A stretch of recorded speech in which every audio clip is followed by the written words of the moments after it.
오늘 우리에게 주신 하나님 말씀은 마태복음 12장 22절부터 37절까지 말씀입니다. 그때 귀신 들려 눈 멀고 말 못하는 사람을 데리고 왔거늘 예수께서 고쳐주심에 그 말 못하는 사람이 말하며 보게 된지라. 무리가 다 놀라 이르되 이는 다윗의 자손이 아니냐 하니 바리새인들은 듣고 이르되 이가 귀신의 왕 바알세불을 힘입지 않고는 귀신을 쫓아내지 못하느니라 하거늘 예수께서 그들의 생각을 아시고 이르시되 스스로 분쟁하는 나라마다 황폐하여 질 것이요 스스로 분쟁하는 동네나 집마다 서지 못하리라. 만일 사탄이 사탄을 쫓아내면 스스로 분쟁하는 것이니 그리하고야 어떻게 그의 나라가 서겠느냐. 또 내가 바알세불을 힘입어 귀신을 쫓아내면 너희의 아들들은 누구를 힘입어 쫓아내느냐. 그러므로 그들이 너희의 재판관이 되리라. 그러나 내가 하나님의 성령을 힘입어 귀신을 쫓아내는 것이면 하나님의 나라가 이미 너희에게 임하였느니라. 사람이 먼저 강한 자를 결박하지 않고서야 어떻게 그 강한 자의 집에 들어가 그 세간을 강탈하겠느냐. 결박한 후에야 그 집을 강탈하리라. 나와 함께 아니하는 자는 나를 반대하는 자요 나와 함께 모으지 아니하는 자는 해치는 자니라. 그러므로 내가 너희에게 이르노니 사람에 대한 모든 죄와 모독은 사하심을 얻되 성령을 모독하는 것은 사하심을 얻지 못하겠고 또 누구든지 말로 인자를 거역하면 사하심을 얻되 누구든지 말로 성령을 거역하면 이 세상과 오는 세상에서도 사하심을 얻지 못하리라. 나무도 좋고 열매도 좋다 하든지 나무도 좋지 않고 열매도 좋지 않다 하든지 하라. 그 열매로 나무를 아느니라. 독사의 자식들아 너희는 악하니 어떻게 선한 말을 할 수 있느냐. 이는 마음에 가득한 것을 입으로 말함이라. 선한 사람은 그 쌓은 선에서 선한 것을 내고 악한 사람은 그 쌓은 악에서 악한 것을 내느니라. 내가 너희에게 이르노니 사람이 무슨 무익한 말을 하든지 심판날에 이에 대하여 신문을 받으리니 내 말로 의롭다함을 받고 내 말로 정죄함을 받으리라. 아멘. 종말의 심판과 연결되는 일상의 언어라는 제목으로 말씀을 나누도록 하겠습니다. 오늘 본문을 보면 예수님께서 여러 가지 주제를 가지고 가르치시는 것 같지만 사실 한 가지 문제를 두고 이에 대해 책망하시고 가르치시는 것을 볼 수 있습니다. 오늘 본문은 예수님께서 선지자 이사야의 말씀을 인용하여 예수님 자신이 어떠한 분이신지 말씀하신 후에 귀신 들려 눈이 멀고 말을 하지 못하는 사람을 고쳐주신 일에 대해서 그 자리에 있던 무리와 바리새인들의 반응에 대한 사건을 다루고 있습니다.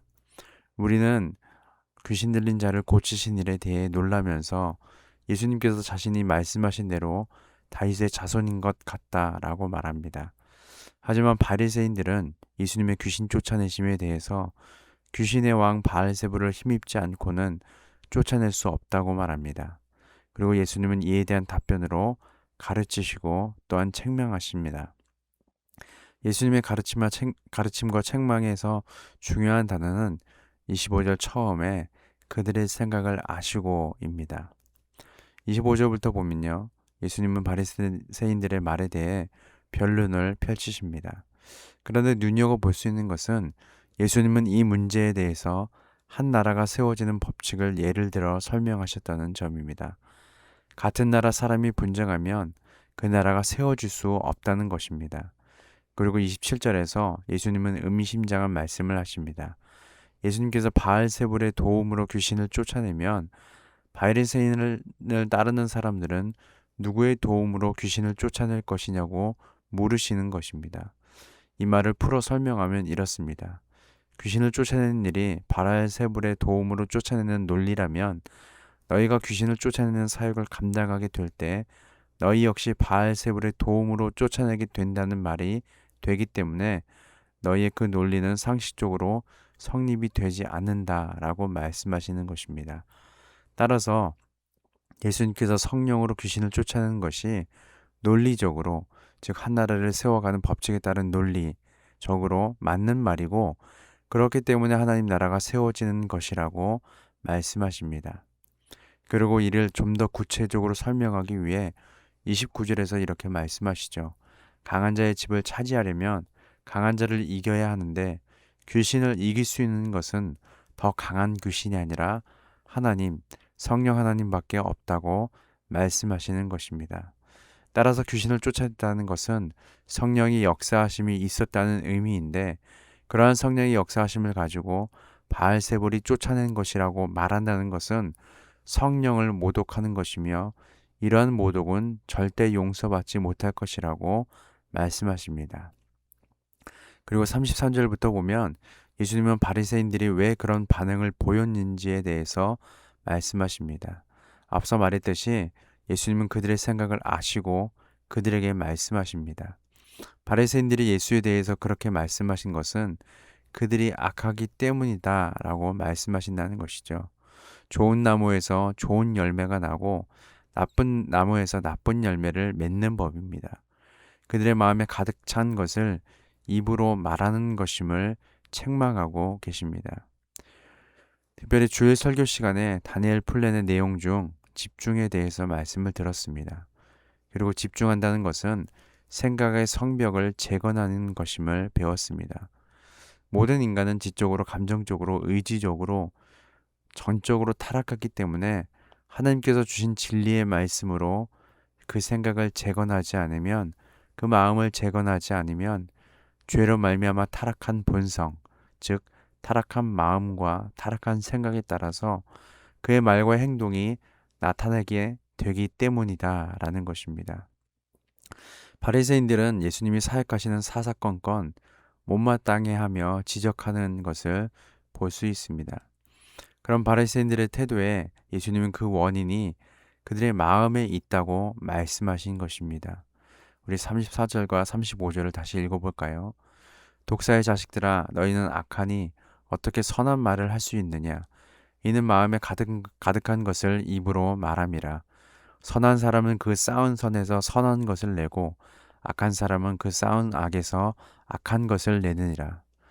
여기서 독사의 자식들이라는 말은 인간의 타락한 본성을 말씀하시는 것이고, 끊임없이 악한 마음에 끊임없이 악한 말을 내뱉을 수밖에 없음을 말씀하시는 것입니다. 그러면서 35절에서 선을 쌓아 선한 것을 내며 악한 것을 쌓으면 악한 것을 낸다고 말씀하십니다. 이 말씀은 중국의 공자와 맹자가 설파한 가르침과 비슷한데요. 사실 그 내용은 180도 다릅니다. 공자는 선을 쌓은 집안에는 반드시 남는 경사가 있다라고 가르쳤고, 맹자는 성선설을 바탕으로 선한 마음을 잘 쌓아야 함을 강조했습니다. 비슷해 보이지만 다릅니다. 왜냐하면 여기서 말하는 선이라는 개념 자체가 다르기 때문입니다. 이 땅에 태어난 모든 사람은 한 분만 제외하고 선을 쌓을 수 없습니다. 왜냐하면 선한 분은 오직 하나님 한 분이시기 때문입니다. 따라서 예수님께서 선을 쌓으라고 말씀하신 것은 하나님의 진리의 말씀을 쌓으라는 말과 같은 것입니다. 반대로 악을 쌓는 것은 하나님의 진리의 말씀을 쌓지 않기 때문에 죄로 말미암아 타락한 본성 그대로 있는 상태라는 말인 것입니다. 우리의 신앙생활에 집중이 필요한 이유 중 하나가 바로 여기에 있습니다. 매일의 삶 속에서 하나님의 진리의 말씀으로 마음과 생각을 재건하지 않으면 결국 그 마음과 생각에 있는 것이 나타나게 된다는 것입니다. 하루를 시작하며 오늘 나에게 주시는 말씀으로 내 삶을 조명하고, 때로는 버겁고 힘들겠지만 그 말씀대로 살려고 노력할 때에 내 삶에 하나님의 진리의 말씀을 하나씩 하나씩 쌓아가는 것입니다. 그리고 그것이 선하신 분 하나님을 알아가는 과정이며, 그분을 알아감이 내 삶에 조금씩 또한 쌓여갈 때 내 삶에서 선한 것이 조금씩 조금씩 나타나기 시작할 것입니다.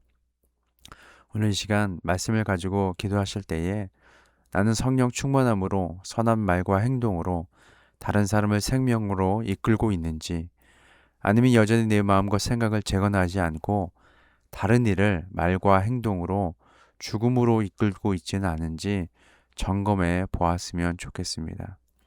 하나님께서 예수 그리스도로 말미암아 우리를 자녀 삼아 주신 것은 선한 말과 행동으로 생명으로 이끄는 자로 세우셨음을 잊지 말고, 오늘도 하나님의 자녀로 살아가기로 결단하는 저의 여러분들 되시기를 예수님의 이름으로 소망합니다.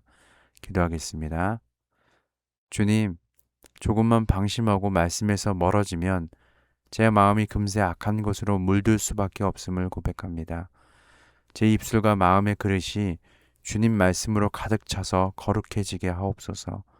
주님으로 인해 사랑의 열매를 맺고 사람을 살리는 언어가 제 안에 흘러나오기를 소망하며 간구합니다. 예수님의 이름으로 기도합니다. 아멘.